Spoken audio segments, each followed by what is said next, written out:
Un saludo especial a todos los lectores de quienique.com y quienique.tv. En esta ocasión conversaremos con el primer precandidato a la presidencia de la República por parte del partido Alianza Verde, el senador Iván Marulanda, quien recientemente se apartó del movimiento Compromiso Ciudadano de Sergio Fajardo para entrar de manera temprana a la contienda electoral de 2022. Senador Iván Marulanda, buenas tardes, ¿cómo está? Juan Felipe, un saludo para usted, para quién y qué, y para toda la audiencia. Es un gusto estar aquí con ustedes. Gracias por esta invitación y estoy a sus órdenes. Bueno, senador Marulanda, me gustaría que me comentara desde cuándo venía estudiando la posibilidad de ser candidato presidencial y cómo llegó esta propuesta del Partido Verde. Juan Felipe, es muy reciente, la verdad. Yo no tenía en mi mente este horizonte de esta candidatura. Simplemente venía cumpliendo con mi deber en el Senado, haciendo mi trabajo, pero empezó como una ola de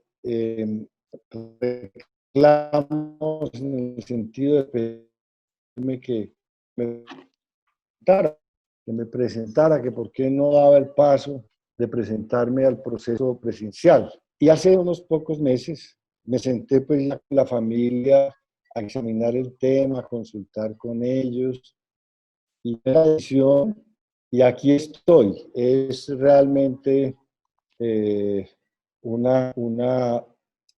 panorama nuevo, aunque tengo muchísimos años en la vida pública y estoy preparado para lo que llegue, y lo que llegó fue esto, y llegó muy bien, y siento un respaldo muy grande, y estoy entonces muy feliz de poderle prestar a mi país este servicio. En la carta que usted anunció esta precandidatura con el Partido Verde y la separación de Compromiso Ciudadano, usted señaló que Compromiso Ciudadano tiene su camino que usted comprende y que no ha querido confundir con otro como el que usted ha tomado. ¿Cuál es esa bifurcación de los caminos entre Compromiso Ciudadano y la decisión suya de ser precandidato del Partido Verde? Sí, Juan Felipe, veníamos en la candidatura presidencial de Sergio Fajardo con Compromiso Ciudadano en una coalición que se llamó Coalición Colombia, que yo ayudé a construir con el Polo Democrático Alternativo y con el Partido Alianza Verde, se recordará. En el camino de esa candidatura llegó la hora de inscribir listas al Congreso. Y entonces yo tomé la decisión de entrar al Congreso, de presentarme a las elecciones, pero Compromiso Ciudadano no tiene personería jurídica. Entonces esa decisión de yo inscribirme como militante del Partido Alianza Verde e inscribirme como candidato al Senado y luego ser elegido senador, pues implicaba para mí una responsabilidad desde el punto de vista político y jurídico de ser leal a los estatutos, a la organización, a los principios, a las autoridades del Partido Alianza Verde, sin ninguna posibilidad de compartir esa entidad como miembro del Partido Alianza Verde y como senador del Partido Alianza Verde con ningún otro tipo de organización política, así no tuviera personería jurídica. Y entonces lo que he dicho ahí en esa carta es el momento en que yo tomé la decisión de entrar al partido Alianza Verde. De hecho, eso significaba mi compromiso político y jurídico de pertenecer a ese partido y únicamente a ese, sin perder, por supuesto, la amistad y la compañía de los amigos de Compromiso Ciudadano. No tenía que implicar ni mucho menos un conflicto, ni una pelea, ni mucho menos, pero sí era un deslinde ya definitivo de militancia, por supuesto. Después de las elecciones de 2018, Sergio Fajardo se ha separado del Partido Verde. ¿Ha habido alguna división entre los dos o continúa una buena relación entre ambos movimientos? Pues hay una relación de Sergio Fajardo con el Partido Verde un poco, digamos, ambivalente. En algunos casos ha habido discrepancias muy fuertes, en otros casos, pues una buena relación.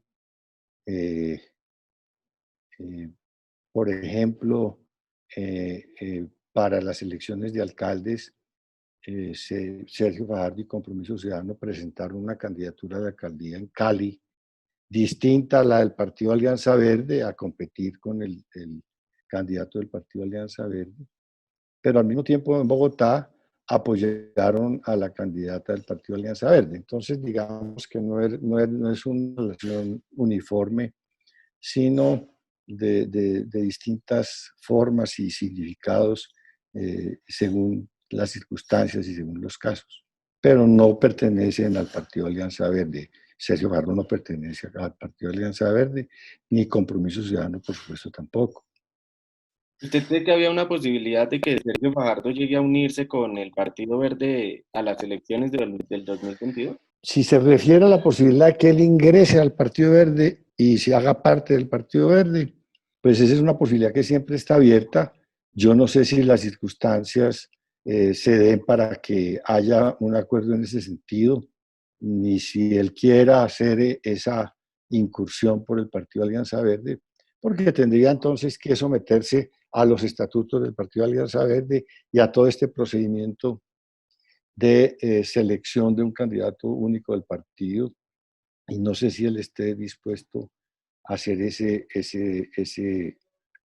paso, porque él de todas maneras lo que ha venido haciendo es construyendo su movimiento y construyendo su candidatura como de Compromiso Ciudadano, pero no sé por qué, depende pues de la voluntad de él y luego de la voluntad del partido de acoger esa solicitud si es que se diera.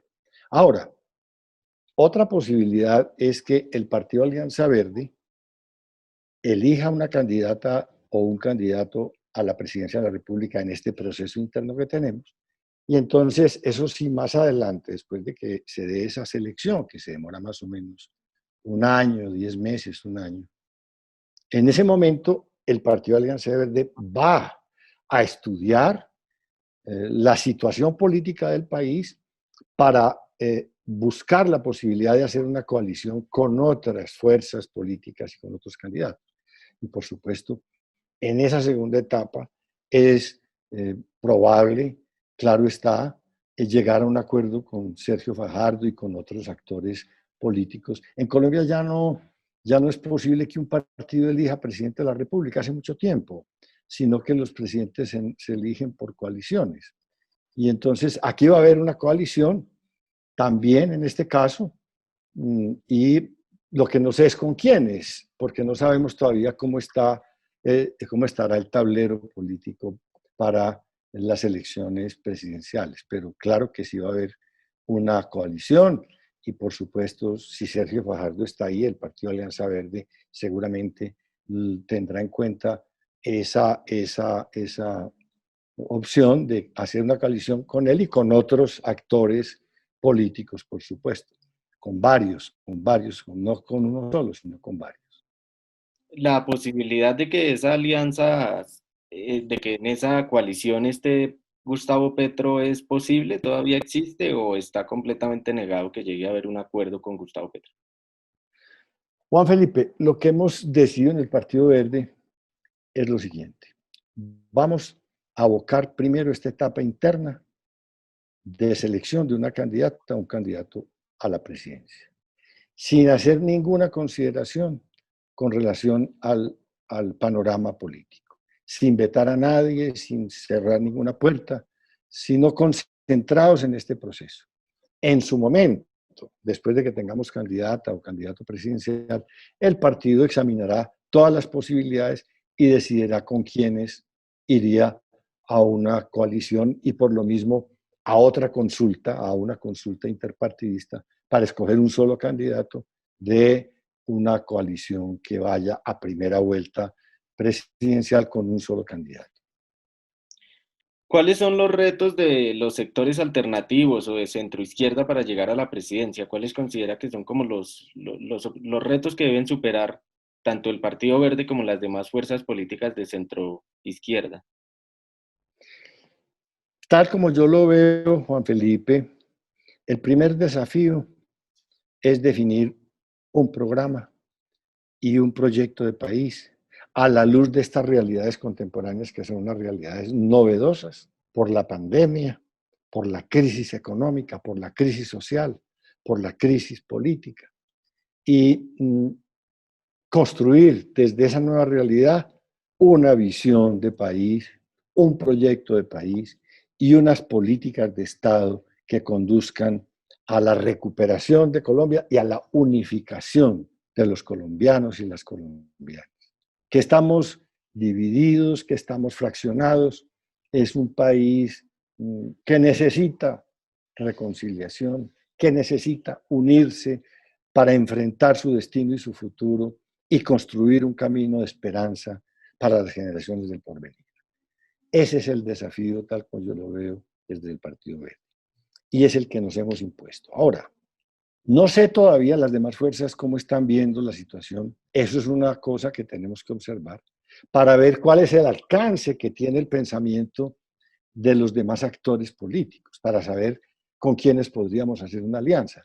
Porque nosotros necesitamos ver que esos actores políticos tengan vocación de unidad nacional, de unir a Colombia, vocación de reconstruir esta nación, vocación de sacar adelante esta nación y una decisión vertical de no seguir dividiendo y no seguir insultando y no seguir polarizando y no seguir peleando y no seguir incitando a esta violencia y a esta desgracia de odios y de divisiones y de crueldad en la que está viviendo este país. Depende entonces de lo que construyan los demás, veremos con quiénes es que nos vamos a encontrar. Nosotros, por nuestro lado, estamos construyendo un proyecto de país, repito, desde la unidad de la nación, desde la esperanza, mirando hacia el futuro y no hacia atrás. Y además con una vocación profunda y un compromiso profundo de servirle a las personas, a las familias, a los colombianos y a las comunidades que están sufriendo hambre, sufriendo desempleo, las empresas que se están quebrando. Esta situación tan dramática de pobreza en la que cayó nuestro país. Ese es el objetivo, poder sacar adelante de las tinieblas este país, levantar a las familias que están agobiadas por esta pandemia y por esta pobreza y por esta miseria, y poder mirar el futuro con esperanza y con optimismo. ¿Cuál sería el perfil ideal de ese candidato presidencial o de ese futuro presidente en 2022 que usted considera es el necesario para el país? Bueno, se parece mucho a Iván Marulanda. Tengo 50 años de vida pública y tengo mucha experiencia. Yo fui compañero de Luis Carlos Galán, he estado en la administración pública en todos los niveles, municipal, departamental, nacional. Conozco la diplomacia, he sido embajador, conozco las corporaciones de elección popular, el consejo municipal, he sido 2 veces senador, fui constituyente. Tengo un conocimiento además de las regiones, de las culturas, de las realidades sociales y económicas del país. Y por lo mismo sé cuándo llegó el momento para un pensamiento como el que yo tengo y para un talante como el mío. Posiblemente en otro tiempo nunca se vio esa posibilidad ni esa importancia de que alguien como yo llegara. Pero como te digo, esto llegó de una manera tan espontánea que la única lectura que le puedo hacer es, esto se parece a mí, es un momento para alguien como yo que tiene toda esa fuerza, toda esa voluntad de unión, de reconciliación, pero además de recuperación y además de solidaridad con los que sufren y de mirar el futuro con esperanza y un gran compromiso con las generaciones que vienen. Yo no quiero que la vida de mi generación termine dejándole a los jóvenes de este país un país hecho un basurero. Yo no quiero eso, no lo voy a permitir y voy a luchar hasta el último día de mi vida porque este país le ofrezca oportunidades de una vida decente a los jóvenes colombianos y a las jóvenes. En esos más de 50 años de vida pública que ha tenido usted militando en diferentes movimientos, partidos, en la constituyente, ¿cómo ve usted el panorama político actualmente, cuando los partidos ya no tienen la misma fuerza que tenían antes, cuando muchos políticos que adquieren alguna vocería deciden separarse de sus partidos, como Jorge Enrique Robledo en este caso, o Roy Barreras en el partido de la U. ¿Cómo ve ese panorama político del país de cara a las elecciones del 2022? Bueno, las divisiones no son nuevas en Colombia, es una tradición bastante recurrida en la historia colombiana. De hecho, por ejemplo, con Luis Carlos Galán y con Rodrigo Laro, nosotros hicimos una disidencia del Partido Liberal que se llamó Nuevo Liberalismo, una división, y nos fuimos por el otro lado a construirle a este país un futuro que lo estábamos logrando. Nos detuvo la violencia y la barbarie y la tragedia de la muerte de mis compañeros. Entonces, digamos que ese es un elemento que está ahí en el recurso político de la historia colombiana. Pero en este caso, no sería, yo no pienso que es el fenómeno de las divisiones, sino la falta de calidad de la política, que es otra cosa. Es decir, la política convertida en un negocio, la política convertida en una carrera para llenarse de privilegios y para cogerle ventaja a los demás. La política sin compromiso con la sociedad. Tal como yo entiendo la política es un servicio a la gente. Nosotros somos empleados de la gente. La vocación de un servidor público tiene que ser ayudarle a la sociedad, ayudarle al país, ayudarle a los demás. Es una vocación, es una vocación. Y para nada tiene que ver con ingresos ni con negocios. El que quiera hacer negocios, el que quiera hacer plata, no se puede involucrar en la política porque la política no es para eso. La política es una apostolada. Y ahí es donde falla entonces la política colombiana, en que la calidad se envileció y lo que hay ahí es una gran corrupción y lo que hay ahí es un mundo de negocios infame, de espaldas a la realidad colombiana y que nos ha llevado, entre otras cosas, además de la pandemia, nos ha llevado a estas condiciones de desigualdad, a estas condiciones de atraso de las regiones, a estas condiciones de pobreza y de concentración de la riqueza y de los privilegios. Es la calidad de la política la gran falla de estos tiempos en Colombia. Hay que elevarle la calidad, hay que elevarle la dignidad a la política, la vocación, la capacidad de entrega, la capacidad de servicio, la vocación de servirle a los demás, sobre todo a los más débiles.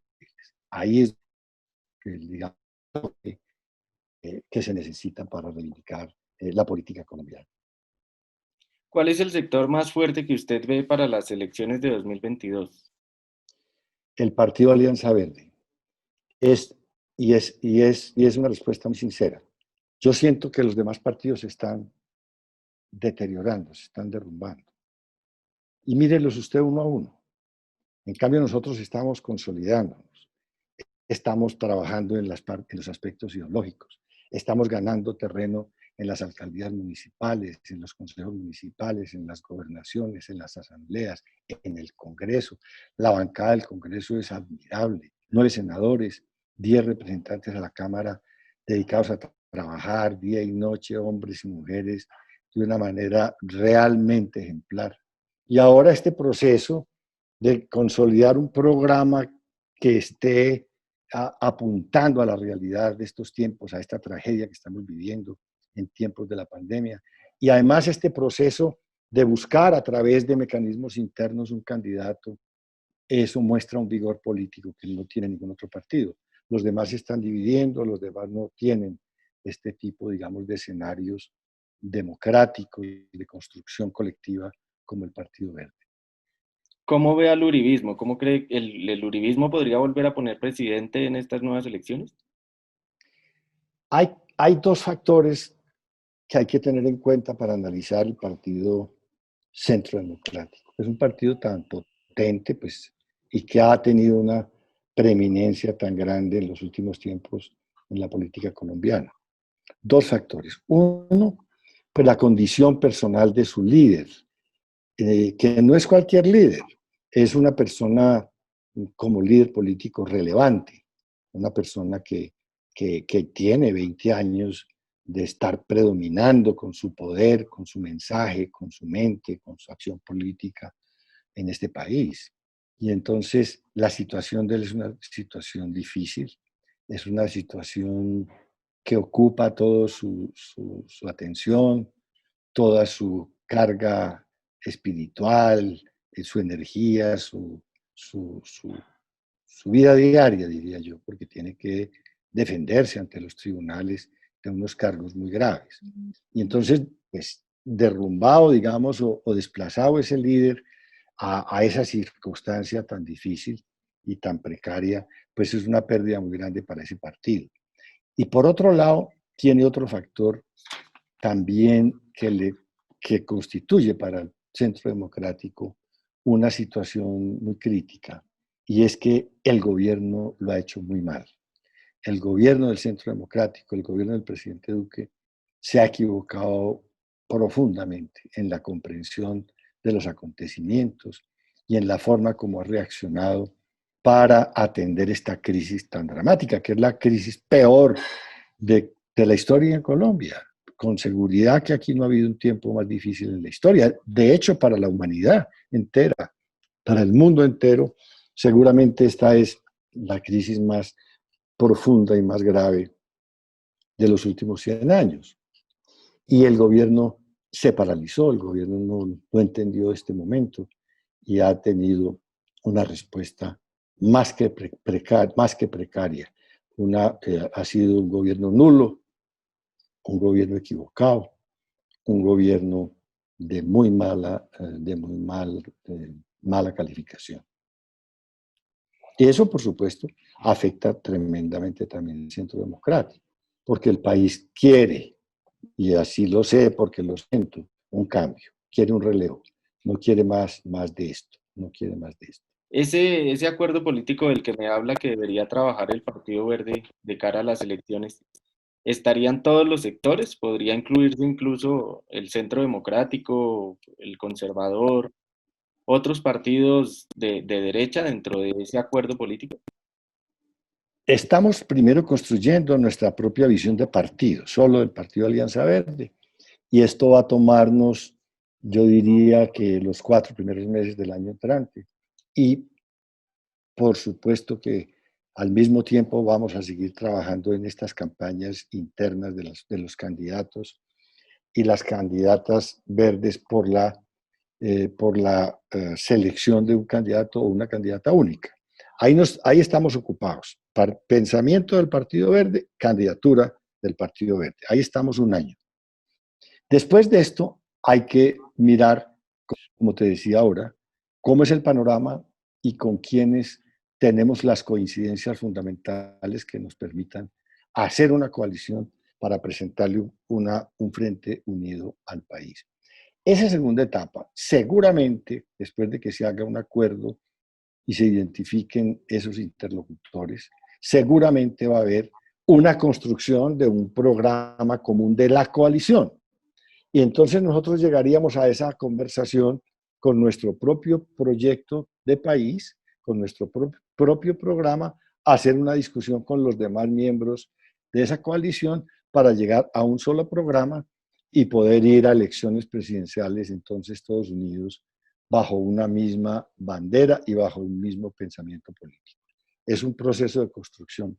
Ahora, por lo demás, tiene que ser un proceso, un programa que tenga una identidad ideológica y una identidad programática.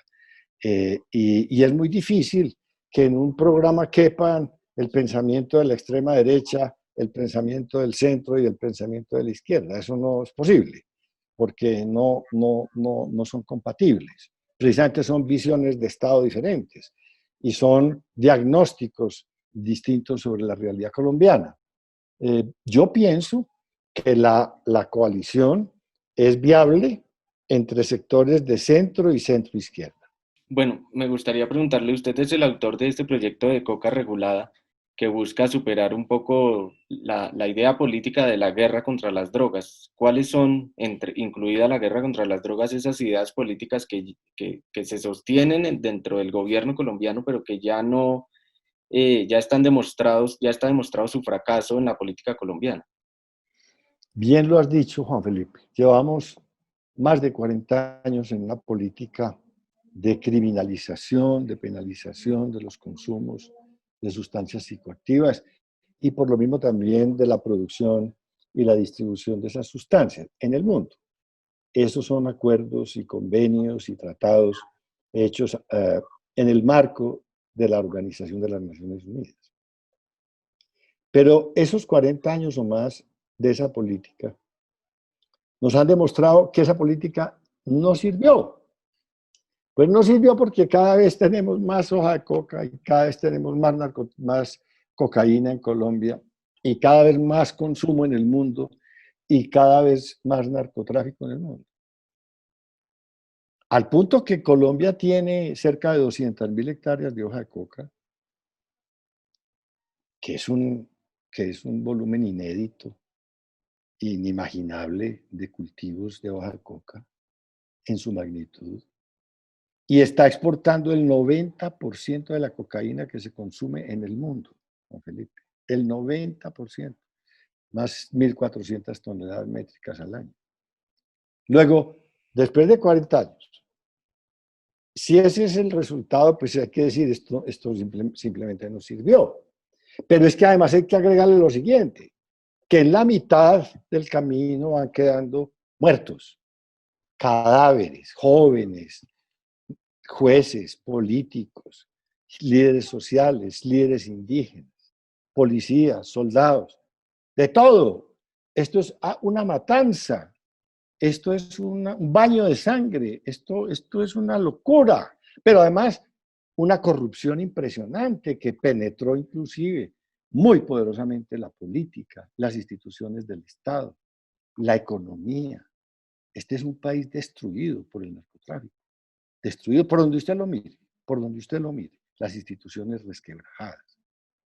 Todo está absolutamente anarquizado por el narcotráfico. Es más, Juan Felipe, territorios muy importantes del país, el Pacífico colombiano, la Amazonia, el Catatumbo, la Orinoquia, el Bajo Cauca, el Nudo de Paramillo, los Montes de María, parte del Urabá, en manos de organizaciones criminales esos territorios. La autoridad y el poder en esos territorios no lo tiene el Estado, lo tienen esas organizaciones criminales. Y en el caso, por ejemplo, del Pacífico, inclusive organizaciones criminales mexicanas, eso es una vergüenza, es una humillación para este país.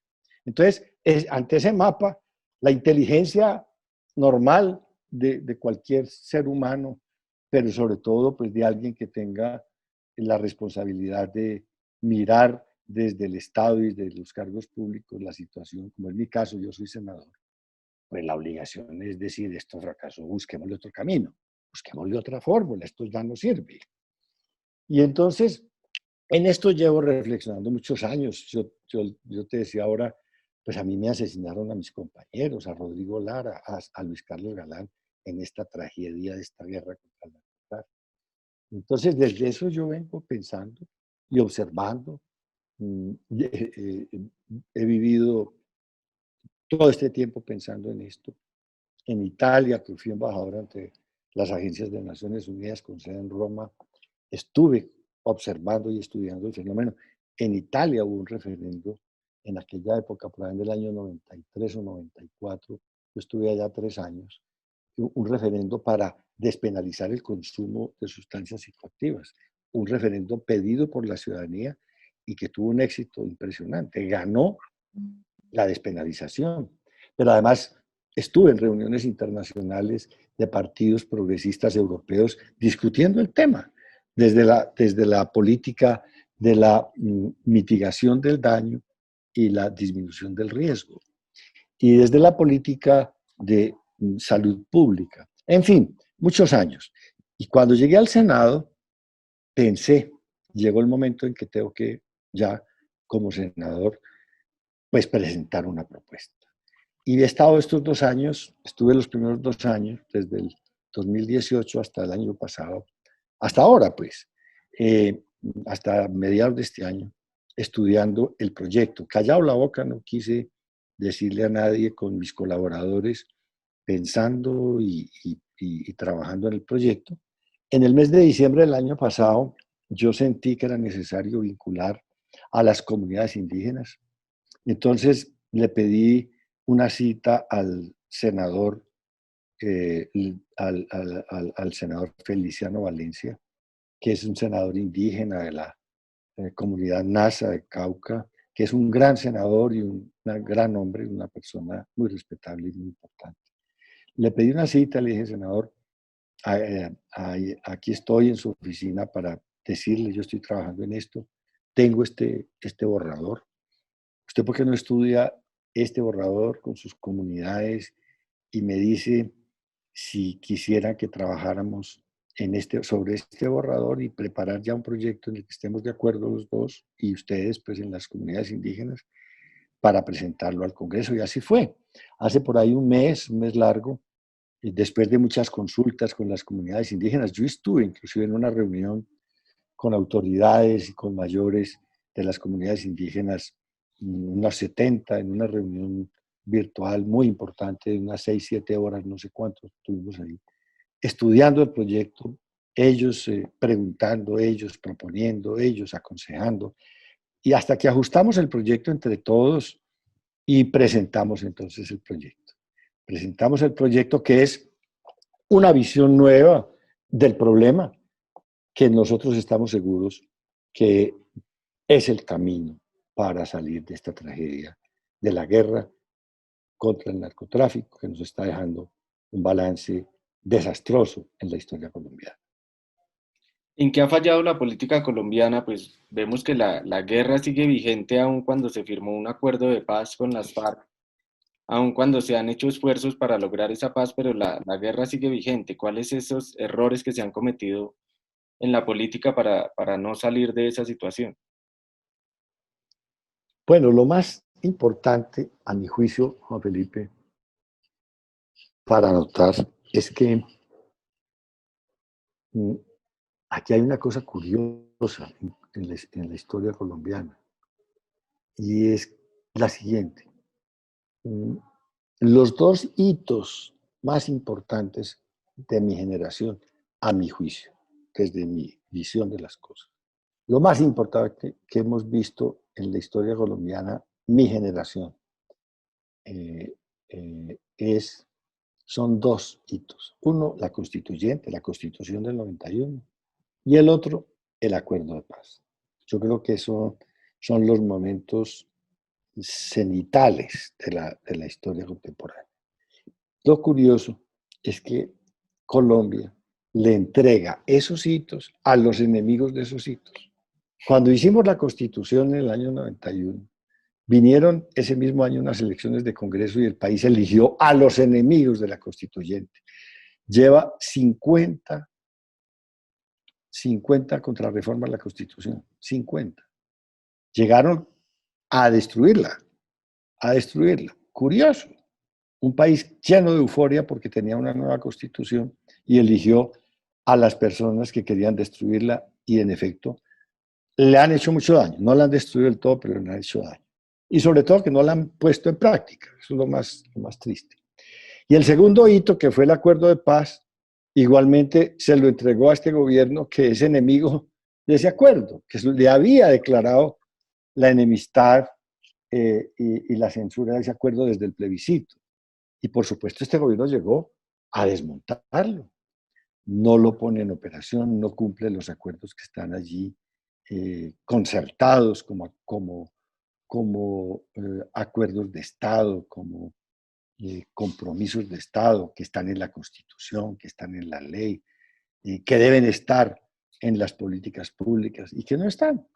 Desde el principio el presidente empezó a bombardear el acuerdo. Lo primero que hizo fue entregar 7 objeciones a la Jurisdicción Especial para la Paz, que es la medula del acuerdo de paz.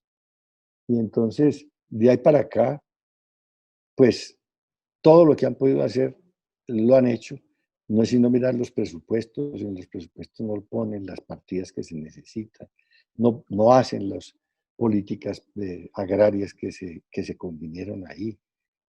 En fin, ha sido muy, muy, muy melancólico esto.